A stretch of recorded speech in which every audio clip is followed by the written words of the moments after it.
Good evening, ladies and gentlemen. Welcome to another edition of Straight Talk with Kareem Bowen. So glad that you are tuning in with us for another edition of very interesting conversation.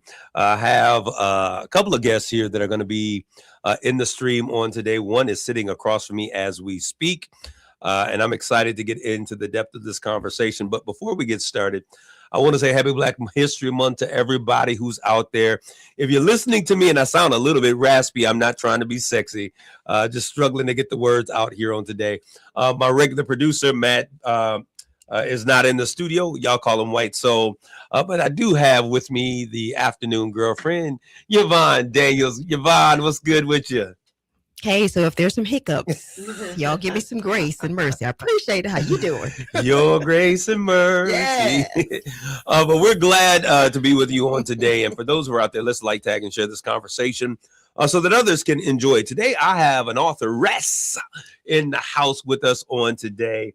Saginaw's own, the attorney, the beautiful, the illustrious Janae Lamar, and we're going to talk a little bit about her book. So if you're looking in the social media stream, the name of the book is Single Good.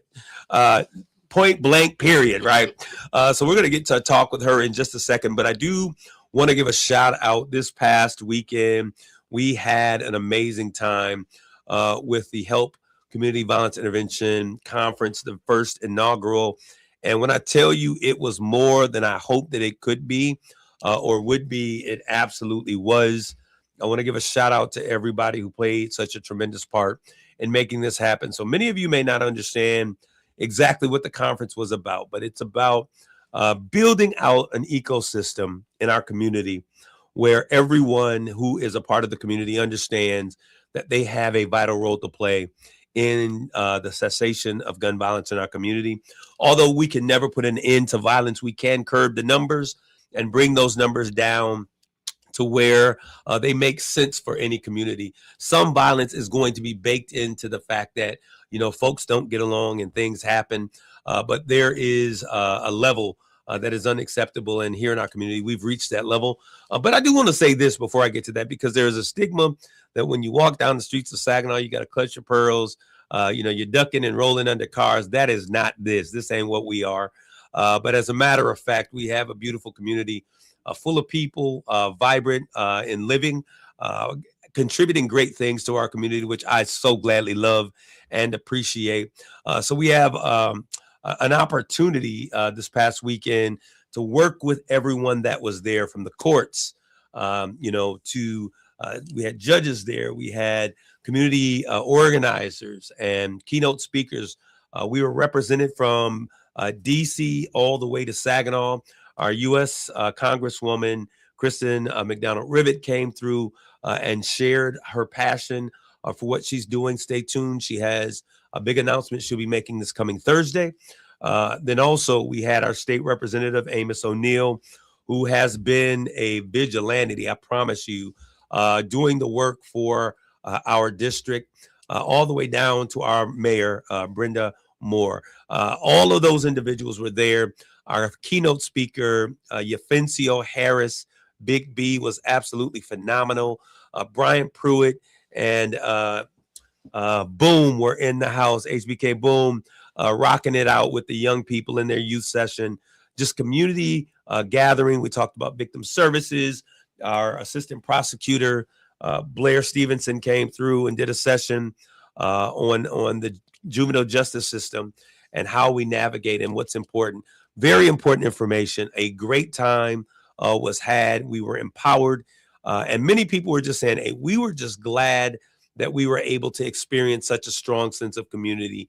To all of those sponsors, Victorious Believers Ministries came strong with financial sponsorship. The NAACP, all of those Cosby's, Coalition of Successful Black Entrepreneurs, the Men of Bethel. I want us to give a shout out to our grant partners with Burn Skip, as well as M. Coles, and their support of the work that we have been doing here in this community is greatly appreciated. And we're super duper excited about what's going on. But we're going to get into this conversation today. Happy Black History Month. We know that Mr. Jackson. I almost said Reggie Jackson, but it wasn't Reggie Jackson, not hitting baseballs, but hitting out efforts towards civil rights. The great late Jesse Jackson went on, passed away at a very young age. I thought he was much older than what he was. So we celebrate him. There has been a lot of things that have been out there in terms of disparaging what he has done and who he was and how he got there. I let the man rest in peace. God bless you, rest in power. And we certainly thank you for the service that you provided to our community. But I want to get right into, we're going to transition really quickly into this conversation. I want to show this book once again to those of you who are out there in the social media stream. That beautiful face, looking just like her late mother. Yeah. Oh my God. Do you get that often? Very often. All right. We're going to bring into the stream, if we could, Miss Jamar, author of Single Good. Did I get it right? You did. I wanted to make sure I got the emphasis correct. Yes. How are you doing today? I cannot complain. All is well. All right. Come on. Lean on in about 6 to 12 inches from that mic. All right. All right. There you go. I hear your voice. I'm certainly excited to have you back. Every time you come, it is an impactful moment. Thank Today, you. you are coming in a new capacity as the author of an amazing book. Yes. Single Good. I Yes. just wanted to make sure I got the emphasis. Tell us about the title of this book, Single Good. So it's been a journey in singleness. And when I thought about it, I've spent a lot of time with God, and I'm like, okay, singleness, marriage, relationships, and all of that. And it clicked one day that singleness is good. And so did a lot of research, went back to Adam and Eve, Okay. went to the life of Jesus, went to marriages in the Bible, and I found a common thread amongst all of these people, specifically with Adam and Jesus. Adam was in covenant with God first, same with Jesus. He walked in purpose, and then God decided that it was time for him to have a spouse. And so then family followed after that. And so there is an order, which is covenant, purpose, marriage, and family. Okay. And I was blessed to see that pattern in the life of Adam and in the life of Jesus. And so the thing that blessed me the most is that I realized that I had been out of order. I had been trying to pursue purpose. I had been trying to pursue love and marriage, but I was not in covenant. Wow. So Okay. Singleness is good. Singleness is good. Yes. You know, I always tell people, I too am an author. I wrote a book, Mhm. All Women Love Chocolate. We got to get together and have, Yes. because there are some other books out there about relationship. And I need to let people know I am really officially single for real. Yeah.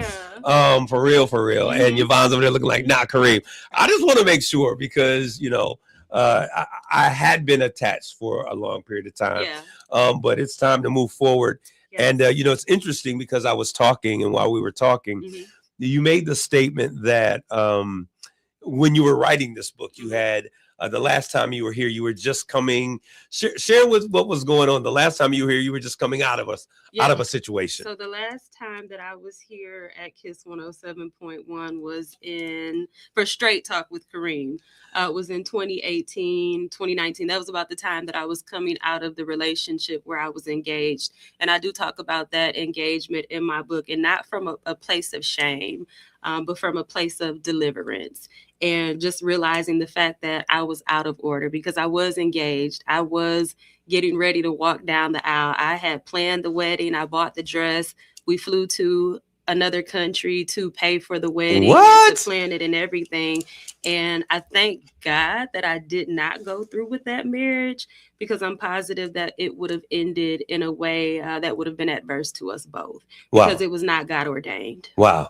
So what was the indicator? What was the thing that maybe the red flag that you had missed that you caught in the nick of time? What was it? Not even red flags. Okay. There were things that were not right, again, because I was out of order. Okay. I'm going to focus on myself. So being out of order, and then also being able to hear very clearly from the Holy Spirit. Absolutely. And just the fact that the Holy Spirit told me, I have more for you. And I've tried to, block out his voice. I tried to continue on and tried to press through and make my way to the altar. And the Holy Spirit kept telling me, no. And it got to a point where I talk about it in the book. It's titled Language Confused. That's a part of chapter 1, where basically our communication, the friction in the relationship, it blew up. It came to a head. Yeah. And at that point, I left the relationship. And unfortunately, people look at it from the outside like, you called off a wedding, you didn't get married, you didn't go through with it, but it was for the best. But it was for the best. Absolutely. And I'm glad. I'm glad that you said that the way that you did. You said not red flags, but just an awareness. Yep. And I think that sometimes people need to just be aware of not being in alignment with God the way they need to be. Yeah. But then also the person that you're interested in, are they also in alignment? Do they have a submitted relationship to God? Because people always say, hey, I'm a Christian. Yeah. But if you're a believer, you want someone who has submitted their life to Christ. And there's a big difference. In your book, you talk, your chapter number 1, you alluded to it, but the title, False Start, because I'm come from track and field. False start is when you get in the block, you get ready, set, pop, you take a step too soon, you're out of step, and you got to get back in the blocks. And sometimes you can disqualify that opportunity. Let's talk about false start. What are we talking about? So false start, I preached a sermon, so I am in ministry. I have been ministering, and I ministered about false starts. And when I started writing my book, I was like, what better place to start than the false start? Right. And so having the experience of being engaged and calling it off, that was a false start, because I was in the position of singleness, but it was not time for me to pursue love or marriage. Right. And so in chapter 1, I basically talk about the fact that when you pursue these things, when you pursue love, when you pursue marriage, and it's not time, you're going to be set back. You're going to be penalized. And so I do get into the definition of what a false start is in American football and in track and field, and just kind of relate singleness to the fact that, you got to stay in position until it's time to move to the next position, until it's advantageous. And I had that experience of being set back. The title of the book is Single, and it's a question mark, and you give the answer as well. Good. Yeah. Let's talk about, what have you found as the benefit of being single? There's a lot of people out there, and you'll understand this after you get a certain age. People just, okay, when are you getting married? When, who are you dating? What's going on? Yeah. And it lends to this understanding that at a certain age, if you're not taken, then there must be something wrong with you. Yeah. But you're giving a different kind of a feel, a different vibe to this, if you will. You're saying that this singleness has a purpose and it's good. Absolutely. When you think about this, and what is the revelation and what is the good in single good? It's so much good in being single, because in this space of singleness, I've had the opportunity to really be in covenant with God and to appreciate that and to walk with him. And so I had to come undone. I had to recognize where I was out of order. I was living in sin. I was dating a lot. I was in so many different relationships. My heart posture was terrible. I had a lot of things that were wrong within me internally. So I was mean, I was cold, I was bitter, I was upset about things that had gone wrong in my life. I held on to so many different things. I was broken from the loss of my mother. There were just so many things wrong. And I needed to address those things. There were things in the bloodline, poverty, sickness, mental illness. There were so many different things that needed to be addressed. And so when I got in covenant with God, I began to see, okay, this is a problem. Because one of the things that I talked about in the book was the fact that my mother was 2 months before she died. 2 months before she died, she was getting ready to close on her home. Wow. And my mother never had the opportunity to be a homeowner. And so overcoming that, basically just knocking down those generational curses, like, hey, something's wrong here. And so in singleness is where I had the opportunity to heal, where I had the opportunity to forgive, where I had the opportunity to ask other people to forgive me, and to just be straight up and down about the fact that there were a lot of things wrong with the way that I was living.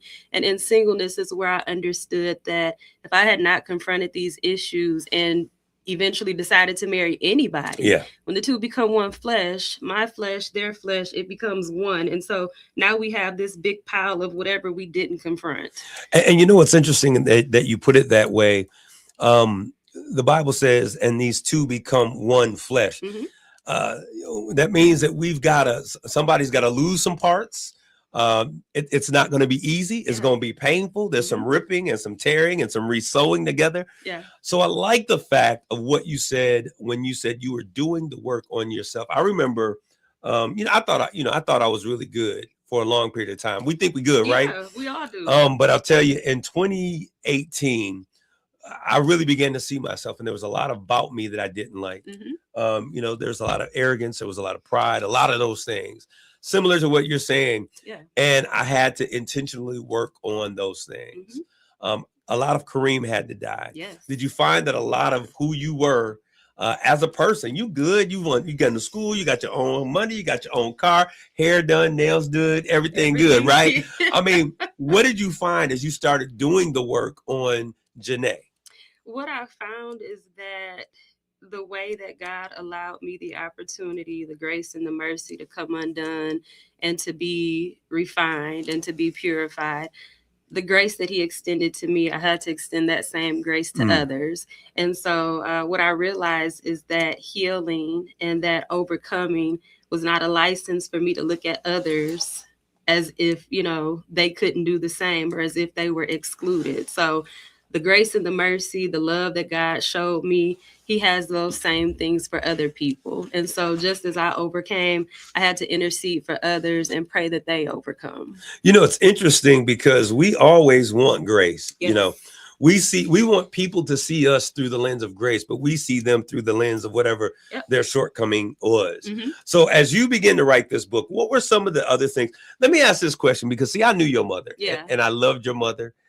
She was a phenomenal woman. And I saw how she raised you up. Your grandmother and my grandparents were great friends. Yes. What were the lessons that as you were going through this process that you remember hearing in your ear, maybe that grandma or mama taught you? So, oh my goodness, so many things. My grandmother, and actually the book is dedicated to my grandmother. One night, it was Easter, the night before Easter, and this was when I was very much living the way that I wanted to live. Okay. My friends carried me up the stairs, and my grandmother, she answered the door, and that was a very shameful moment for me. And she asked me, she said, "What about your soul?" And I, what about it at that point? Right. But fast forward to present day, like I get it now. She sowed a seed of righteousness. Okay. And so even though my heart was hardened, even though I couldn't receive it at the moment, fast forward 10 years later, I get it now. And then also my mother was just a very serious advocate for education. Yeah. She taught us to do the right things, to go to church. And even though, she's not here, my mother did put us in church. And so that set things in motion. And I thank God for my mother and my grandmother because a lot of what is today is because of what they, pushed us and purposed us to do. Wow. In your book, and we're going to go on a position this question for you to think about before we go to break. In your book, you talk about the covenant of marriage. Yeah. That's a heavy, a lot of people like, how's she going to talk about the covenant of marriage and she's single? Yeah. When we come back from this commercial break, I want you to share why it was important for you to share as a single woman about the covenant of marriage. Because some folks think that if you ain't married, you shouldn't talk about it. We're going to take a quick commercial break. We'll be right back with more of Straight Talk. You're listening to Straight Talk with Kareem Bowen on KISS 107.1. Hey, it's Steve Harvey, y'all. Here's what happened on the Steve Harvey Morning Show. I'm going to train for the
right now. Uh, I hope that everything is going well out there for you all as I'm looking at it. I lost sound in my ears. Hopefully you guys can hear me out there. But I'm sitting here with authoress Janae Lamar, and we're talking about her book, Single Good. Yes. And as we look at this, no, we are back from commercial. If you're out there listening, as you look at this, I want you to think about this beautiful woman.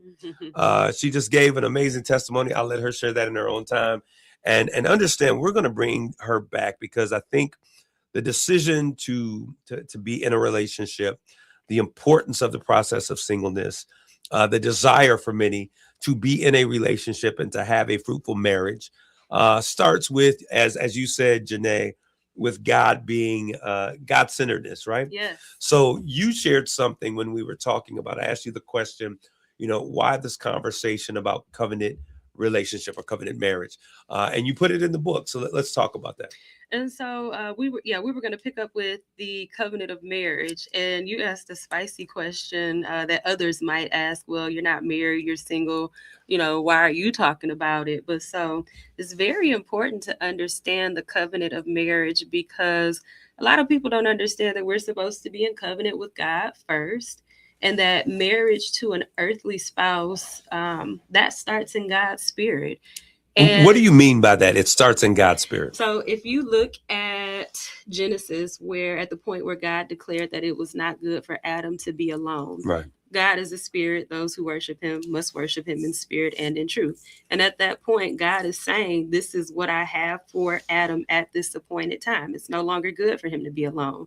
And so when God ordains a thing, that's when you can rest and be like, okay, this is good. So that's where marriage started for Adam. It didn't even start at the point that God created Eve. It started when he spoke that this is what Adam needed. So in terms of today, if I'm having a conversation, there's people listening that are in a relationship and they want a godly relationship. When you say it starts in God's spirit, what does that look like today? So, from Genesis to today? So in my mind, that looks like, God created us all. He all formed us in our mother's wombs. He knew us. Like God had this person in mind even before we ever came to be. And it's a lot to think about, but it's not a lot when you understand like how great and how big God is. And as we go through life, as we walk through these phases of singleness, as we grow up, as we submit to him, when we're in covenant with God, he's going to reveal who the spouse is. And so we don't even have to worry about it. Worry about being in covenant, Jesus at this point being your spouse first, being married to Jesus. And then as you're in covenant and as your purpose is revealed to you, your spouse will be revealed to you at some point. Because some of us are single, but we're not really single. Yeah. We're alone, but we ain't single. Correct. Because we are still tied to previous relationships. Yes. We haven't been healed from past traumas. Mm-hmm. And we haven't even become single in our seeking, right? Yep. We're holding on to something saying, God, we want what you have, but you won't cut loose the phone calls. Yes. You won't block numbers off that need to be blocked. And so it's important for us to realize it. And I'll say this, in 2018, especially 2019 is when it started. It meant that I had to go inward. Yep. And really deal with Kareem, the arrogant, the prideful individual, the individual who is hard to get along with. And I'm still dealing with those things, right? Because we live and become this person. Yep. And it takes us time to really figure out who we are. So when we shine the light, not on the other person, let's see if their credit's good. Let's see if they pay their bills. Let's see if but we turn that light on and we look introspectively at ourselves. And we begin to say, you know what? This is real foul. I can be short-winded, short-sighted. I can be a little mean here, mean-spirited. We have to be able to do the work. Yeah. For folks who are looking out there, how does this work start? Where do you begin the work? So chapter 2 is seek him first. And when you begin to seek God, you'll get to a point where he circumcises your heart, where he begins to cut away the things that are not like him. And so if cheating is a thing, he's going to circumcise your heart. If lying, if stealing, if scheming, plotting, anything wrong, anything that is not of God that is in you, he's going to cut those things away. But you have to be open to that. You can't, one thing gets cut away and then you decide, okay, God, I'm done. I don't want any more cutting. Like you have to be open to the cutting. Or you tell him what it is you want him to cut. No, yeah, you have to be open to the cutting because he's refining us. He's doing a new work in us, a new thing, and you just have to be open to that. All right, so we're going to bring you back, and for those of you who are listening and those who are going to catch this conversation, if you're out there, you're looking to get marriage, I got a whole bunch of marriage counseling that's coming up, going on. I'm gonna make sure that they're listening and tuning in. Yeah. If you're out there in your relationship and you're trying to figure out where I am, I'm going to tell you that's an indication, because if you're not secure in where you are, you're in the wrong place. Yeah. But whatever the relationship is, whatever the situation or the situationship, we're going to bring in Janae, and we're going to have these conversations as we walk through this, because people are, Valentine's Day has passed. Yes. And there was a whole bunch of people who were sitting out there mad, singing them up, what do the lonely do at Christmas? And now it's Valentine's Day, and that's gone too. Yeah. So we're going to have this conversation. We're going to create an atmosphere and a place for people to have real meaningful conversations about relationship. My sister out there all the way from Texas, Kelly Keaton Petros, it's not a sprint, it's a marathon. Trust the journey. That's right. We got to trust the process. But just last minute, what are the last words you like to share? She's going to be on with me again on next week with a new cast and a new conversation. Sure thing. What would you like to share in closing? So we were leaving off with seeking him first. And what I want to leave people with is this. Once you get into your seek with God, once it goes deeper, you are going to have to cut people off. You do have to let go of the FaceTime calls, the text messages, the late night pillow talking and all of that. Like, you have to be single and so submitted to God to where you go where he tells you to go. You do what he tells you to do, radical obedience. And that's real singleness, when there are no strings attached. And that's what happened for me. So be okay with being single, because it's good. Single, good. Yes. That is the title of the book by Miss Janae Lamar. Miss Janae Lamar, where can they get this book? You can order the book online at www.trulyjanaelamar.com, and that is JANEYLAMAR. And if you Google it, it will come up. If you're local, just inbox me on Facebook. I have my real name, Janae Lamar, and we'll make sure that you get the book. All right, trulyjanaelamar.com. Yes. Let's go out there, get the book, get your copy, so that when we begin this conversation, we'll have you'll have a context by which we're taking this conversation. We're going to take another commercial break. When I come back, we're going to be with, I think, one of the greatest young men who is relevant to our community and to what is the voice of young people today. And I'm talking about none other than HBK Boom. He's going to be with us when we come back with more Straight Talk. You're listening to Straight Talk with Kareem Bowen on KISS 107.1. This is your KISS community page, where you can find out about all of the great things that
This in the social media stream for those of you who are listening.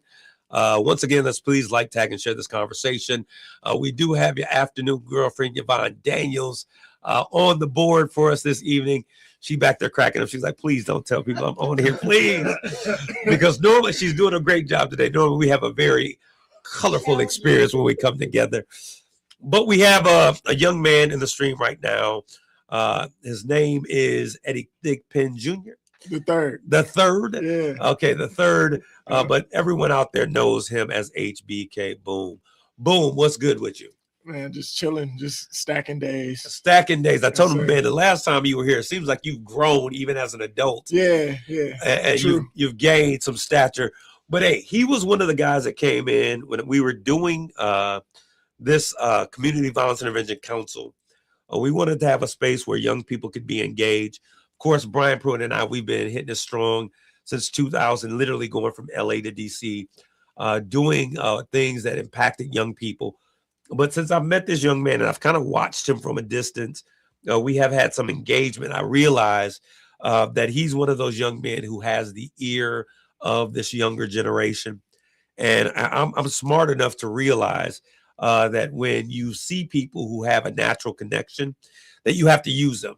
Mr. Boom, what is it that Mr. Boom? What is it? What Mr. Boom, right? What is it that makes you relevant to this current generation? I think I just relate. I go out my way to try to relate to him in a different way. You know, I never really tried to submit my urbanness in a sense, but I try to get him to feel like you don't have to criminalize yourself to be urban. You know, I think that's kind of just, that's what I always sought out. You know what I'm saying? I think that's kind of how I connect with the kids for real. Okay. There is something that you put in, I'm not sure if it's the beat or if it's the wordplay, but you know, many folks out there, because it went viral, the video you did, was it Lil Arbor? Was it Arbor? Yeah. And you did Rouse House. Yep. I saw it and there was something that was ticking in the back of my mind. It's now come into full picture. So I'm going to talk with you about that a little bit later. But when you connect and the lyrics that you come up with, what is the driving force behind your wordplay and the lyrics to your music? Because that is the thing I think that draws young people in. Yeah. Where does that come from? Really just being true to myself. You know what I'm saying? Like, I'm not going to get on no song and talk about nothing I'm not doing. You know what I'm saying? And I think that's kind of just where it all spurred from for real. I just try to be true to myself with it. And I think people gravitate towards that. Okay. It does help that you are in the educational system. Yeah. So you are dealing with young people every day. You're having conversations. You're seeing the person that they bring in, the person that they leave outside the classroom. And quite possibly you're seeing a lot of the person that they are in their home. Yeah. You know, it was interesting during COVID. There was a great concern for young people who were left home. Yeah. Because they were saying that the number of cases of abuse increased during COVID because folks were at home. What is the message that you hear young people sharing about the struggles, the pains, the things that they're going through? Really just not having that voice. You know what I'm saying? Just not knowing what to say, when to say it, who to say it to. I think as a culture, and Black culture specifically, I think we subdue a lot of stuff and try to like dumb it down and act like it's not an issue. I kind of was just talking about that with one of my mentors today, just being numb to violence around here, just really not even just around here, just in general, a country issue. Like, we just numb to stuff and we just numb it. And even like going back to COVID, like leaving kids at home with a computer thinking they're going to sit there and go to school. That was my worst collegiate year. Like, my GPA dropped like 8 from I had like a 3.1, 2.9, something. I went to like a 2.3. Like, it was bad. Like, so if I was going through that as a grown adult in college, I only could imagine that for a kid. What was the struggle? Do you think it was the focus? What was the struggle? I think it was the focus. I think it's different. I'm a hands-on learner. You know, I need to see it. I need to hear it. I need to be in front of it. You can't really just give me directions and be like, do this. I'm gonna be like, okay, you know, like I almost need to see it. I'm an example type of person. I'm a visual learner. Okay. So I think that's where I struggled the most. So I only can imagine that for a kid. That's that same way. All right. I'm going to ask you one more question along this line. Then we're going to get into the music, the culture, where music is going and what you're sensing on the horizon. Because what I've noticed, and I said this to you while we're off, You were real hitting it hard for a period of time, and then I saw kind of like a pullback. Yeah. But I'm seeing a resurgence and a Yeah. push forward. When you look at what we're doing with what we're dealing with young kids, the issues that are out there, what are we missing? What are adults missing that young people are trying to say, but we just aren't hearing? Man, just compassion and just understanding they angle. I think it ain't got to a point where most of y'all don't have this issue though, because y'all, y'all always we ain't got this. You know, we good, Yvonne. Y'all great, we good. But I think a lot of adults, they don't put themselves in the mindset of you as a kid before. You know what I'm saying? Yeah. And just understanding like, okay, this kid gonna make mistakes. This kid might mess up. This kid might not really know how to converse what they're going through. And I think that's a niche that I have. Like I could look at a kid and be like, okay, I almost can tell he got a lot going on or she got a lot going on in her mind. And I know, all right, if I do this, it's probably going to trigger it. I don't think adults think like that as much as they should. I think that's really what's missing in culture for real. So adults spend a lot of time doing what they think is best, but sometimes triggering kids to responses that are not necessarily what they're looking for. Right. And a kid will shut down, and I think once we get back to trying to understand, like, okay, this is a kid, but they're going to be adult one day too. Maybe if I teach them a certain way, they'll understand and they'll grow into what I think they could be. And understanding the kid going to bump their head. Like, you can't change them like this, You know what a Rubik's Cube is? Yeah. All right. I'm asking that. Yvonne's over there looking like, of course he doesn't know. I ain't that young. I know the Rubik's Cube, yeah. Most adults struggle with Rubik's Cubes. They could get one side, maybe two sides together, because it really takes time and patience, and you've got to pay attention to all of the moves that you're making. Absolutely. And we approach dealing with kids the same way. And so we struggle with really trying to unlock the pattern. I've seen people, they say it's really easy, and they go through it because they've taken time. But they've taken time to understand how it works. And so with young people, we've got to be willing to do the same thing. Man, I want to get to this because I'm kind of interested in terms of what I see taking place. I see a reemergence of Boom. There's new music that's coming out. Absolutely. Okay, let me know what's going on and what we need to be anticipating from your field. I'm just dropping singles right now for real.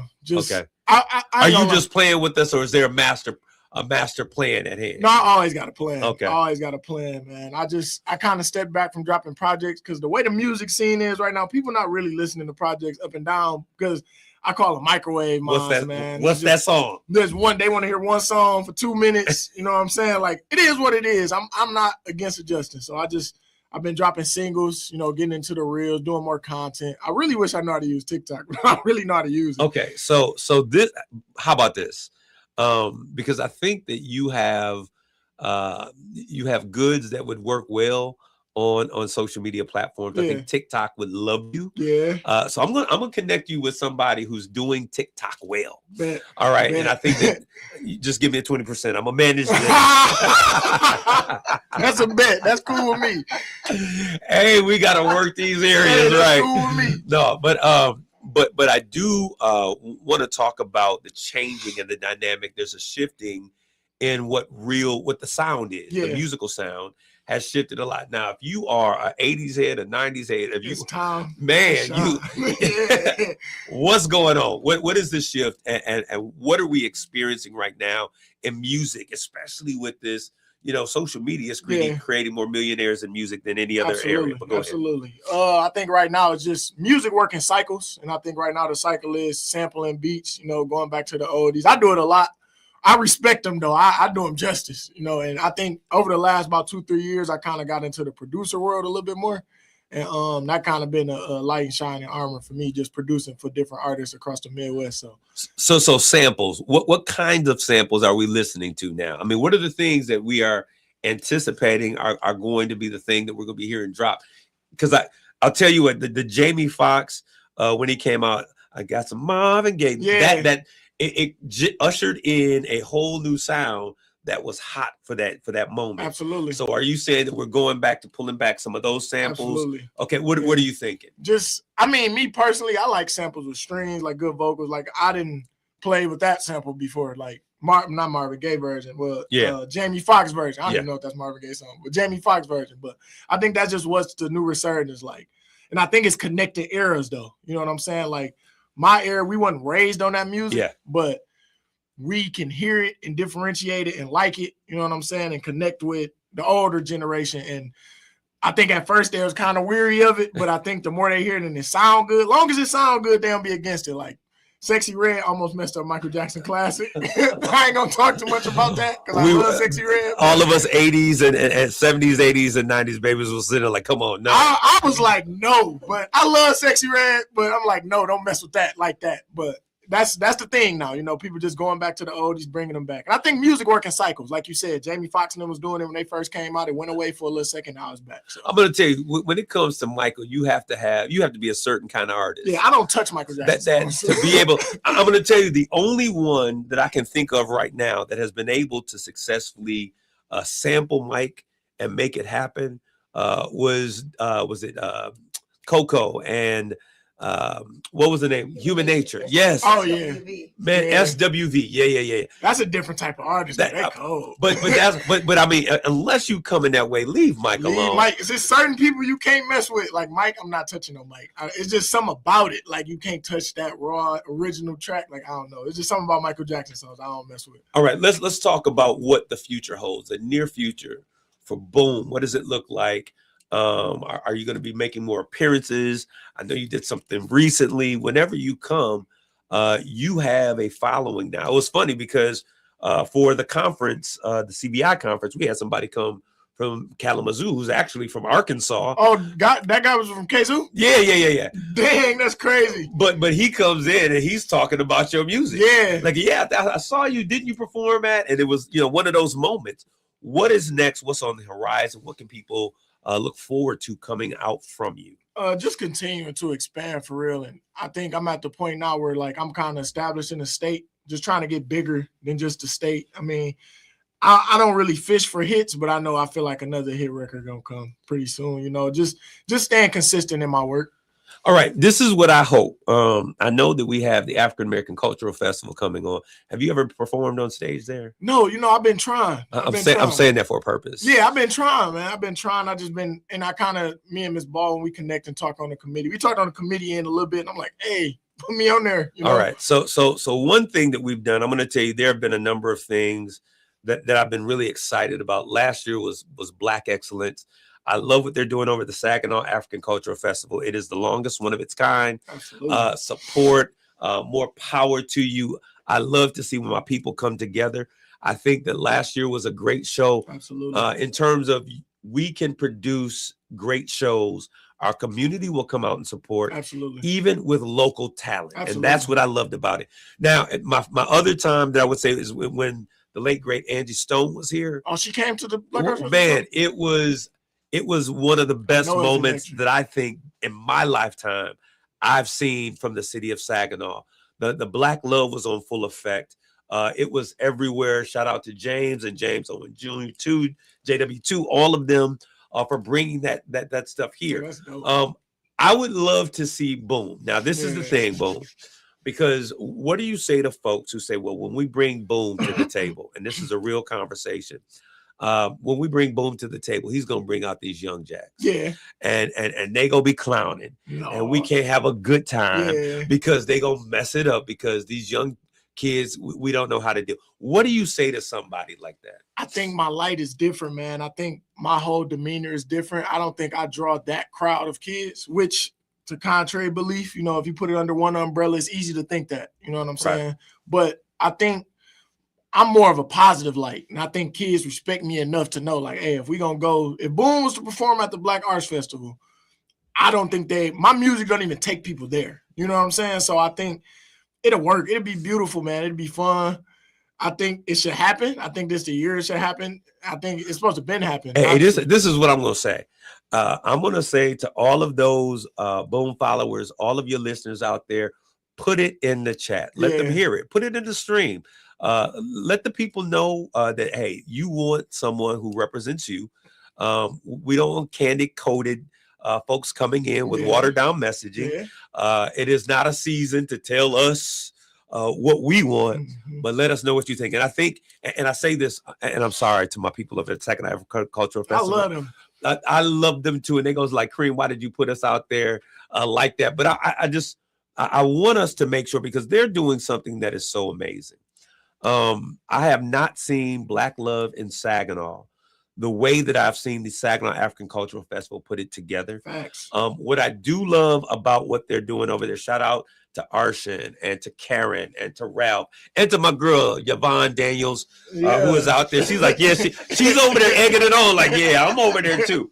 What I do love is the fact that they have been bringing in different types of art, Facts. different types of music. I want to give a shout out, and I got to do this. I meant to do this at the top of the hour. There is no way in the world that I can complete this show without giving a shout out to my girl, Naisha Young, who has been such an aspiring force and inspiring so many people in our community. She went so quickly away. We talked about it before the show. I failed to share that during the course of the show. Charge that to my head and not my heart. That was my sister. I loved her. We had a secret love affair. She called me Stink. But I absolutely love her. She will be missed, not able to be replaced. And so our heart and prayers, our thoughts are going to be with her. We are going to do a show just kind of sharing with her because she was an artist in so many ways. Facts. So many people out here, Julian Taylor saying boom for the African Cultural Festival, the Spot, HBK, even Arsha, my guy, boom. They're out there, and I think your people are out there, and they're waiting for this moment. What do you think that you bring to that kind of a stage? I think I bring like a presence, you know what I'm saying, a positive influence. I think I'm just a positive influence on this city. Like, I think a lot of people just put their mind in a certain state when it comes to the younger kids, right? And I don't think they should, you know what I'm saying? Even with, if I was to come perform, it's different clothing brands around here that need tables. You got Villains, you got Mar, this one is hats. So you're saying that when you come, there's clothing brands that would need to be present. Man, need to at this point, because we got to segue the generations. Like, yes. I think it's time to bring it all together and be a community again. And I look at cities like Flint, for example. Violence is everywhere. Stuff is going to happen. But if you pull it together enough, great stuff can happen. I done performed down there enough to know Saginaw can get through an event, a Black event, and it be positive and it be fun. We've been doing it. We've been having it. Now, Facts, the thing, exactly. and I'll tell you this, because we cannot continue to have events and we don't engage and entertain that younger generation, because what it will become is an issue of us versus them. And when we do that, we lose a voice and we lose the ability to speak into that generation.